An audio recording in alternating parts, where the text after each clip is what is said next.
Hey guys, how's it going? So this is going to be my first ever, I guess you could say, YouTube, my version of NASCAR weekly updates because in NASCAR there's always a lot of news that happens and sometimes you can watch NASCAR Race Hub, but the inner NASCAR circles um, of social media can sometimes provide you information a little bit quicker as opposed to the JSQ website or what may have you. So, anyways, my main purpose and goal is just to call it as I see it and inform you guys and not really be too one sided on anything or biased. So, without talking about that anymore, we'll move on to the news with today. A lot of things happened. So I guess the first thing that pops to mind that I want to talk about first and get rid of is Danica Patrick signed with the Richard Childress Racing Camp, and she is in the number 27 car now. So that leaves Paul Menard out. Um, and quite frankly, I don't think he'll have a ride at all. This is a really unique season for Cup because shut the door because I can't remember the last time there were more good drivers or decent drivers like Matt Kenseth that there weren't enough cars to put those people in. I don't remember that happening in a very long time. And if someone else does, please tell me the dates and stuff and what it was in detail. I'd like to remember that because I'm sure maybe I do. So, anyways, Danica Patrick's RCR. So, some more interesting thing is Front Row Motorsports got rid of Landon Castle, and a lot of people are like, "Oh, it's Front Row Motorsports. What's the big deal?" Well, the big deal is that Mike McDowell is without a ride, and Casey Kane took over the 95 car for Levine Racing. So now they are. He's Michael McDowell's without a ride. Landon Castle's without a ride. Personally, I don't see Landon come back to Cup. If he went somewhere, I would think it'd be someone like BK Racing or someone like that.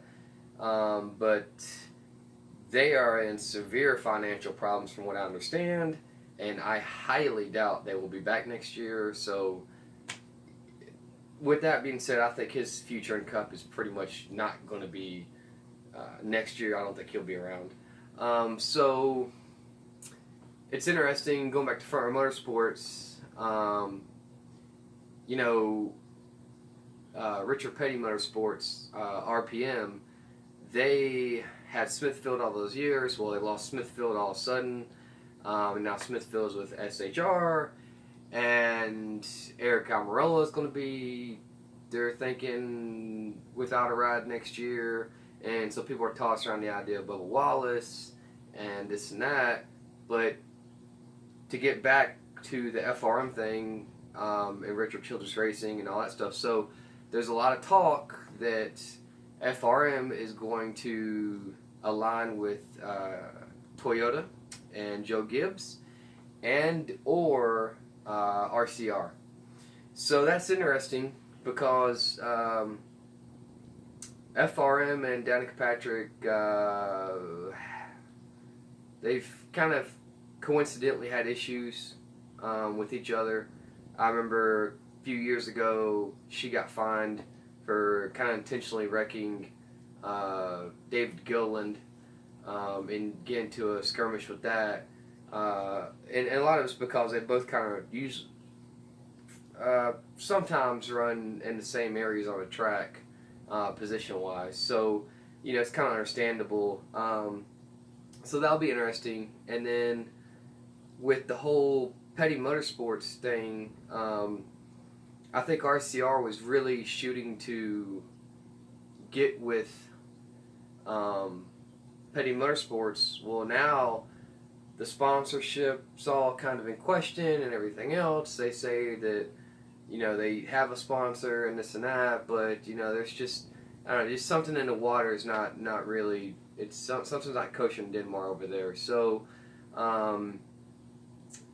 that'll be interesting to see what happens. Um, because now FRM is kind of in the catbird seat a little bit when it comes to aligning with somebody like that because, yes, they're a small team, but they put together sponsorship almost a whole year on both cars. And, the 38 has performed pretty well, all things considered. The 34 was supposed to perform much better, but didn't. And quite frankly, this is a sport of what have you done for me now? And I think that had Landon had a better performance year so far and David not, David be the one that got the axe and Landon would be staying. But unfortunately, one bad year kind of in this era of NASCAR defines it defines a lot. It's it's that instant gratification that people are looking for, and luckily David Reagan's just had a better year in Landon Castle by a pretty good margin, I think. And that 38 car wasn't really supposed to be where it is now. The 34 is supposed to be faster overall, so that was kind of a shock for everyone this year over in that camp, I think, or surprise.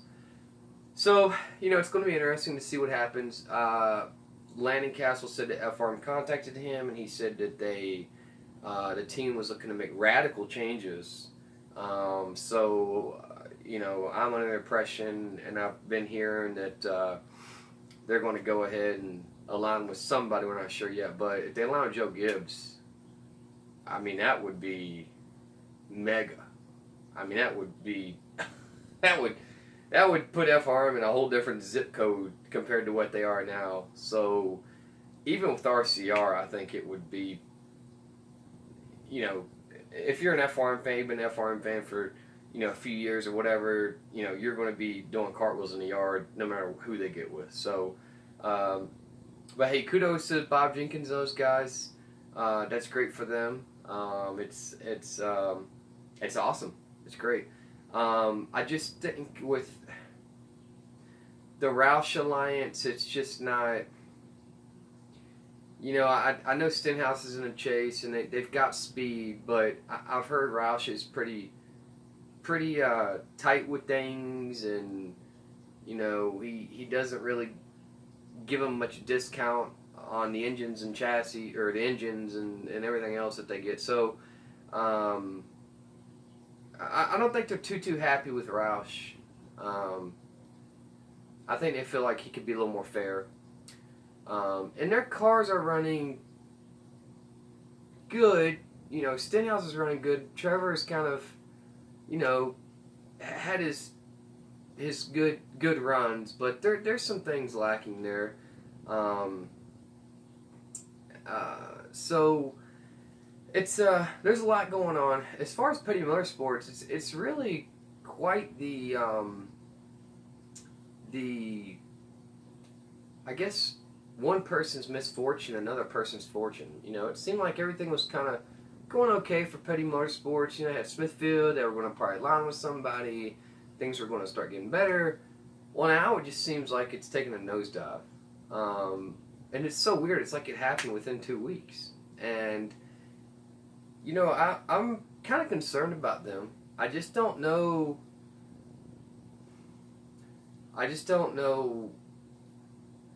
how this is going to fan out for them. Because if you think about it, everybody's pretty much aligned with everybody.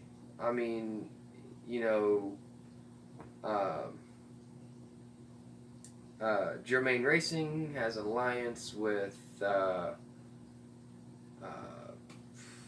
who do they have alliance with? RCR. Levine Racing has an alliance with RCR. Martin Truex has an alliance with Stuart Haas. And then RPM has an alliance with the 32 team, which really doesn't count. And then so people have alliances. Now the 95 will be aligned with Hendrick. But, people have alliances and stuff. And that's kind of like the new NASCAR now. You know, Wood Brothers has lines with Penske. You know, everyone's working together to kind of be the best. So, I mean, I get it. But RPM is, you know, I mean, maybe they could align with Roush, maybe. But I'm a little concerned about them and where their program's going to be headed towards. And you know, Stenhouse is in the chase and doing good with Roush, and I think that Roush is kind of. I think they're kind of getting that program in the right direction. I think it still needs some work. I mean, I know that Stenhouse made the chase, but you know, it's they're getting there. They're getting there. So, you know, and I wish well upon them. I mean, I don't want anybody to do badly or anything. Last year, Roush, I was really, really concerned about him, and I think they finally said, you know what, enough is enough. You know, we got to put up or shut up. We got to get this thing going on the roll here. Because they had been kind of not really having a whole lot of success for a while there. So, you know, RCR is, you know, they've got Ron Newman and some other guys, you know, and they've is it Austin Dillon? Yeah, Austin Dillon. They've done respectable. I mean, they've done good. They're there. They're competitive. Not every weekend, but most weekends are pretty up there. So, I think they're just trying to do better and you know, look, I think the cat's out of the bag. I mean, Front Row Motorsports, that's some hard-working guys. That group is a group of second-chance guys. I mean, for a small team like that to get 2 wins, regardless of how you slice it, it's pretty amazing. I mean, Germain Racing doesn't have that. Levine Racing doesn't have that. Petty Motorsports doesn't have 2 wins within the same amount of time that Front Row Motorsports had 2 wins. So, you know, that's respectable. It's a team that I think that they know how to balance their budget. You know, Bob Jenkins does a good job with that, and you know, they're not going to be another MWR where they have this investor that owns 70% of the company or whatever, and he gets out and you know everything's shot to hell. So, BK Racing, they're another one. I'm really, you know, it'll be sad to kind of see them go. I mean, I think that the owner is a good guy. I think he just cannot balance whatever. And they made some mistakes, you know, a couple years ago. They went and bought brand new, spent a bunch of money buying brand new bodies and stuff like that from Toyota. And they knew the next year Toyota would change their body style. And so, while yes, it gave them success for a short amount of time, it also... you know, it costs them because when you're a smaller team like that, you know, you might be using the same car for 2 or 3 years. And that's why, for a small team, you don't want to be banging up race cars. And they've wrecked a lot of race cars this year. And for a small team like that, you know, anytime you wreck a race car, it's not a good thing. I mean, even getting it damaged and it being fixable is not good. You know, it all takes away from the resources because they don't have 400 employees like Hendrick to just keep fixing stuff. So I'm a little curious to see where they're going to be. I really think they're going to shut down doors. I think that they're using borrowed time and borrowed money that they can't borrow anymore. So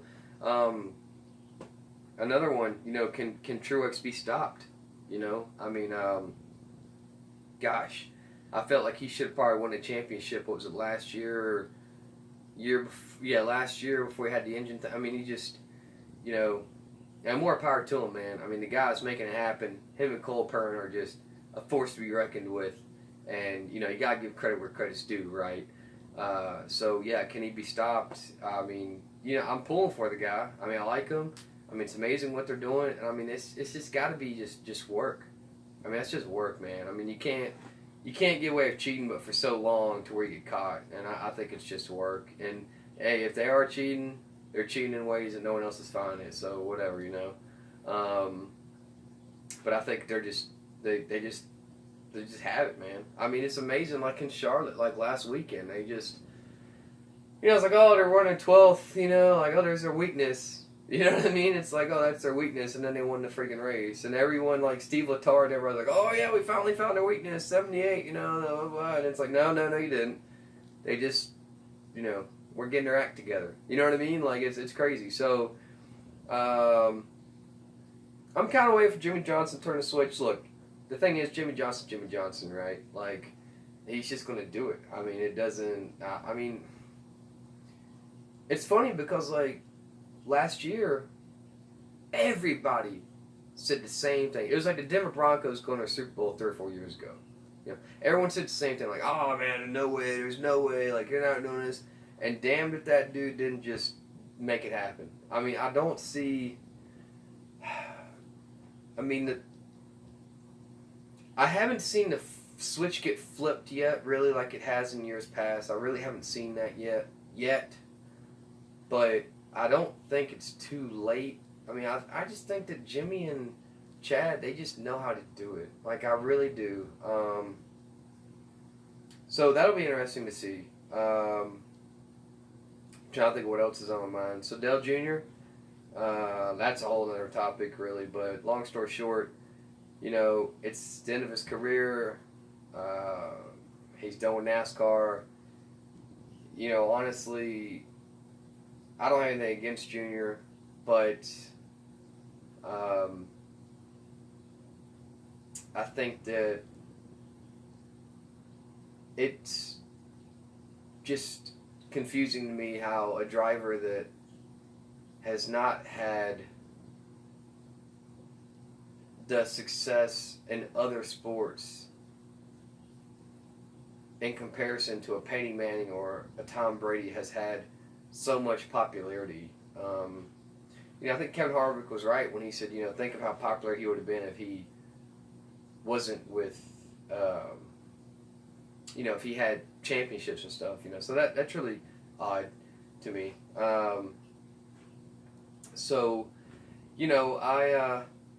I'll miss Dale. Dale's a good guy. I won't miss how NASCAR treats him as if he's the number one best driver every week. Same with Danica. I mean, I blame NASCAR for some of my dislike towards Danica because they were really responsible for a little bit of it. Dale Waltrip spends 4 hours a race talking about how Danica's so great. So, that's a little frustrating. But it's the end of his career, and it's going to be different without him. But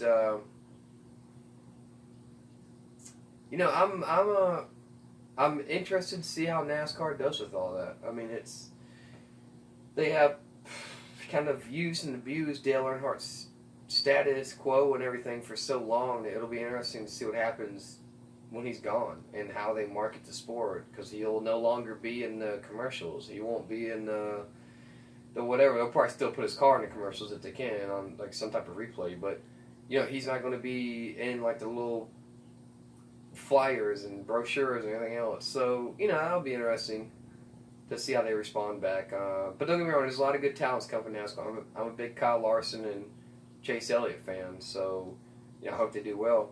But anyways, let's wrap it up, guys. Hope you enjoyed it. Like I said, this is just me talking long-winded. If you like it, you like it. If you don't, hey, feel free to comment. Say it sucks, whatever, this and that. If you're just a total asshole and have a bunch of stupid shit to say, I'm just going to report you to Facebook and then I'll block you from my comment list. So, but hey, if you're into question and debate or whatever, or if you have something really nasty to say about driver, I'm okay with that. I just don't need you coming at me sideways with some crazy bullshit. So, hope you guys have a good night, and I'm going to get off here, and we'll talk next week.